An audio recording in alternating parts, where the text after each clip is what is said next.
कधीच नाही चुकणार तुमचे फेवरेट टीव्ही शोज झी5 सोबत, तेही एकदम फ्री। काय पारू, तुझा कार्यक्रम आहे हा? पारू काय झालं तुला? तुला बरं वाटत नाहीये का? देवी आई, यापुढे मी कंपनीसाठी काम नाही करू शकणार। अरे वा, मला परत एकदा संधी मिळते वाटतं ब्रँड अँबॅसेडर व्हायची। पारू, काही अडचण आहे का? पारू प्लीज तू असं काही करू नकोस, ओके? उद्याचा इव्हेंट खूप इम्पॉर्टंट आहे।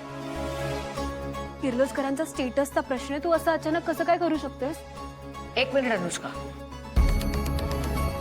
किर्लोस्करांचा स्टेटस कोणा एका माणसावर ठरत नाही।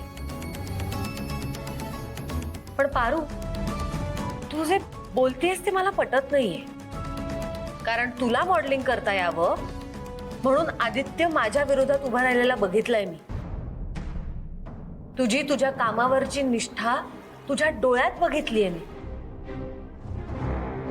त्यामुळे आता तू हे सगळं का बोलतेस मला खरंच कळत नाही। पण काही प्रॉब्लेम असेल, काही सांगायचं असेल तुला तर तू अगदी बिनदिक्कत सांगू शकतेस आम्हाला।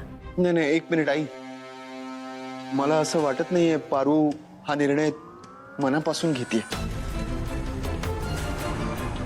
पारू प्लीज, जे काय असेल ते आम्हा सगळ्यांना सांग। काय आहे की जर काही प्रॉब्लेम असेल तर आपण सगळे मिळून डिस्कस करूया, काहीतरी मार्ग काढू त्याच्यावर।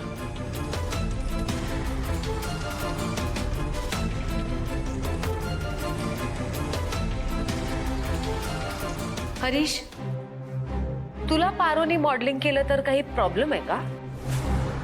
म्हणजे हे बघ, लग्नानंतर सुद्धा पारू किर्लोस्करांची ब्रँड अँबॅसेडर राहणार आहे आणि हे तिचे एक स्वतःचं अस्तित्व आहे आणि ह्याबद्दलचे निर्णय तिने स्वतःनेच घ्यावे।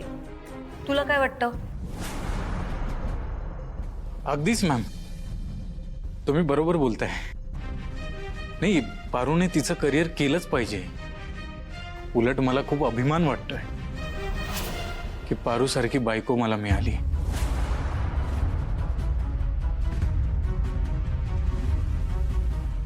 पारू, आता तरी तुला उद्या यायला प्रॉब्लेम नाहीये ना? नाही। Thank God. काय म्हणजे घाबरवलं एकदम। मला असं वाटलं की परत आता ते सगळं। शी बाई, संधी हुकली। तुला माहित आहे वैजू, तुलाही सुखी आहे। तुला बोलता येत, तुला व्यक्त होता येत नाही आणि मला बोलता येत असून सुद्धा मी बोलू शकत नाही। मला असं वाटतं की माझ्या आयुष्याची दोरी दुसऱ्याच कुणाच्या तरी हातात आहे। त्याला पाहिजे तसं तो मला खेळवत राहतो आणि मी खेळत राहते। मला काय पाहिजे, माझ्या मनात काय आहे, मला काय वाटतं, हे बी आता कळना झालंय मला। समुद्राची सुद्धा भरती ओटीची येळ ठरलेली असते। सूर्य मावळला तरी त्याची उगवायची येळ ठरलेली असते। अंधारानंतर उजेड येणार हे बी ठरलेलं असतं। पण माझ्या आयुष्यात हे समजा काय सुरू आहे? माझं आयुष्य स्थिरच होईना झालंय बघ। जरा कुठे एका क्षणावर थांबावं म्हटलं तर काही ना काहीतरी होतं ना, मी पळते, नुसती पळत राहते मी। वैजू, हे बघ, मी मला जे काय बी वाटतं ना ते माझ्या सावित्री आत्याला, माझ्या जास्वंदीला आणि तुला सांगते। कारण मला खात्री आहे तुम्ही कधी बी माझी चेष्टा करणार नाही। वैजू, तुला दिसतंय ना माझं दुःख? तिला दिसतंय की नाही मला नाही माहिती,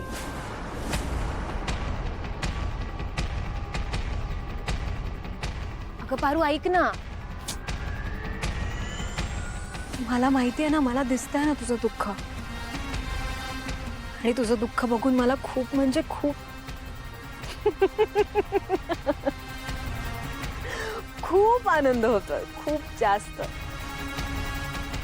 नाही पण तसं मला तुझी हालत बघून वाईटही वाटतं. कारण कसं आहे ना, तुला ब्रँड अँबॅसेडर राहायचं होतं, तेव्हा तुला सोडावं लागलं. आणि आता तुला सोडायचंय तर सोडून देत नाहीये. तुझी गाठ माझ्यासारख्या बाईशी पहिल्यांदाच पडली आहे ना. हा, त्यामुळेच ना तुला दुःखाची कल्पना नाहीये. पण मी आहे ना, तू काळजी नको करूस. तू बघ मी तुझं आयुष्य काय करते ते.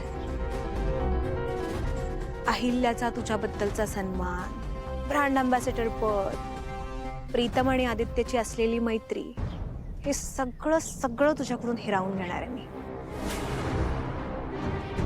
खरं तर ना मला भरपूर काही करायचं होतं तुझ्यासोबत, पण तू हरीश सोबत लग्न करून चालली आहेस ना, त्यामुळे आता मी निवांत एक एक करून या बंगल्याची वीट ढिली करेन. म्हणजे कसं, किर्लोस्कर एम्पायर आहे ना, पत्त्याच्या बंगल्यासारखं कोसळेल. नाहीस ना अनुष्का मॅडम, दुसऱ्यांबद्दल चांगला विचार केला ना की आपलं चांगलं होतं ही शिकवण आहे माझ्या बाची. पण काही माणसं तुमच्यासारखी असतात ना, जी कायम दुसऱ्यांसाठी खड्डा खणत असतात, पण एक नाही एक दिवस ते स्वतःच त्या खड्ड्यात पडतात. तुम्ही किती बी प्रयत्न केलेत ना अनुष्का मॅडम, तरी सुद्धा माझ्या किर्लोस्कर कुटुंबाचं तुम्ही काय बी बिघडवू शकणार नाही.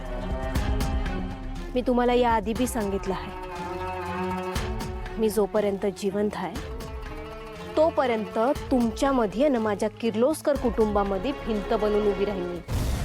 बाप रे, तू आणि भिंत.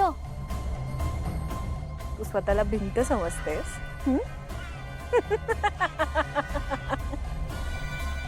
गॉड कॉन्फिडन्स तर बघा. अगं तू माझ्या वाटेतला ना एक छोटूसा काटा आहेस. तू असाही निघणारच आहे, मग कोण अडवेल मला. आणि ऐक ना भारू, मी ना सेम लेवलवर खेळत नाही. आणि असंही माझ्या वाटेतून तुला काढायला हरीश आहेच. आणि अहिल्या माझ्यावर डोळे झाकून विश्वास ठेवते. दामिनी ऑफकोर्स माझ्या मुठीत आहे. प्रिया प्रीतम तर त्यांना सवड मिळेल तेव्हा ते कंपनीकडे आणि मग माझ्याकडे बघतील ना. आणि राहिला आदित्य. आदित्यला कसा आणि कुठे गायब करेल ना, जगाला कळणारही नाही. अनुष्का मॅडम, मी आत्ताच्या आत्ता तुम्हाला माझ्या देवी आईंसमोर नेईन आणि तुमचा खरा चेहरा त्यांच्या समोर आणीन. तुमचं समज सत्य सांगून टाकेन ना मी त्यांना. सत्य? समज सत्य? काय सांगणार आहेस तू? कसलं सत्य सांग ना. मग मी पण तुझं एक सत्य सांगेन.